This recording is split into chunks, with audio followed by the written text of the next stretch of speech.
Hey there, I'm Simon Spaulding and welcome to Simon's Cinema. So, sorry to disappoint, but there's not going to be a top 10 worst movies of the year list. I got a little bit behind on my video schedule and I have to speed up a little bit, so real quick, I'm going to just rattle off the top 10. My 10 least favorite movies of the year are Alien Covenant, The Mummy, Before I Fall, Happy Death Day, Fist Fight, The Bye Bye Man, XX, 50 Shades Darker, Transformers The Last Night, and my least favorite movie of 2017 is The Emoji Movie.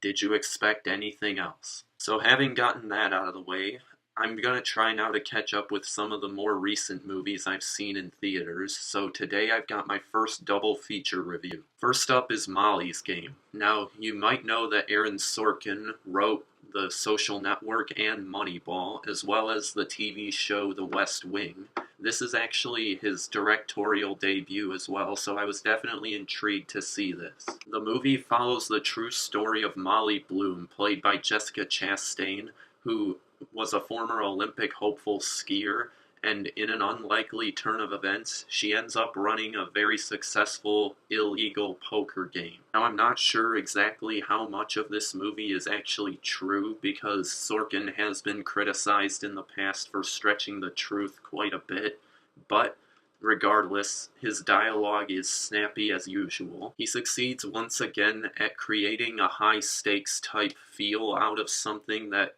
in a lot of other writers' hands could become kind of boring. And while I will sing praises about the screenplay, and I do think it deserved to get an Oscar nomination, I don't think it'll win, but it definitely deserved to be nominated. I think the worst thing about this movie is actually Sorkin's direction. I actually had a chance to see this movie twice because the theater I went to got a wrong copy for their projector and it messed up the image the first time, so I got to come back a second time for free. But my second viewing, it didn't really change my opinion of the way the movie looked, which is kind of a red flag when the image is messed up. So it's not that impressive when seeing the image as it was meant to be doesn't change your opinion on how it was when the image was not the way it was supposed to be. The movie doesn't really have any visual flair outside of a couple poker sequences, which are probably the best scenes in the movie, but yeah, I felt a little bit disappointed in the fact that there wasn't anything that really jumped out at me in terms of cinematography. Maybe that's the cinematographer's fault, but in the end, Sorkin is the one who approves the shots. So outside of that complaint, I don't really have much of anything negative to say about this movie. Jessica Chastain gives one of the best performances of her career, and I personally think she was snubbed for an Oscar nomination. So yeah, I would definitely recommend you check out Molly's Game. I know it's getting toward the end of its theatrical run, but once it comes out on rental, I definitely recommend you check it out, and I'll give Molly's Game an 8.4 out of 10. I also recently saw 12 Strong. I really enjoy military movies, so I was cautiously optimistic about this one.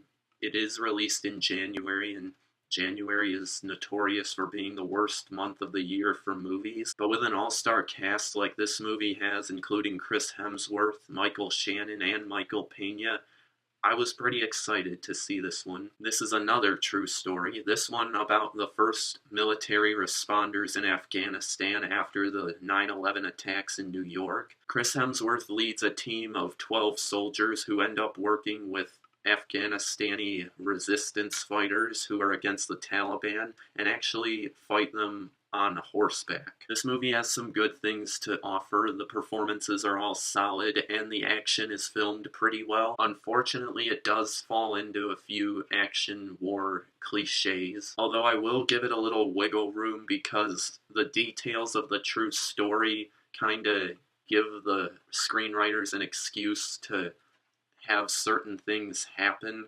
but I think they might have went a little bit overboard. There were a few story details as well that I thought were clearly exaggerating the truth because it just didn't make sense because the mission was classified and certain things happen that would cause it to look like it's not classified. and I just found that really weird. Also, during one of the last battles, Chris Hemsworth gets knocked off his horse and does the whole Saving Private Ryan thing where he looks around and it's all in slow motion and there's all this war carnage happening all around him, you know?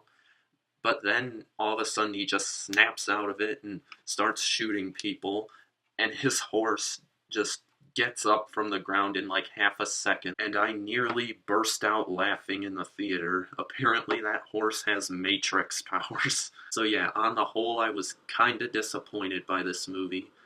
It has a lot to offer, and I could see why a lot of people would enjoy it, but for me, it fell into too many cliches and didn't take enough risks. But I don't feel like my money was totally wasted, so I'm gonna give this one a 5.6 out of 10. So those are my thoughts on Molly's Game and 12 Strong. Be sure to give this video a thumbs up if you enjoyed it, and subscribe to my channel if you want to see more videos like it, and tell me your thoughts on these movies if you've seen them down in the comments.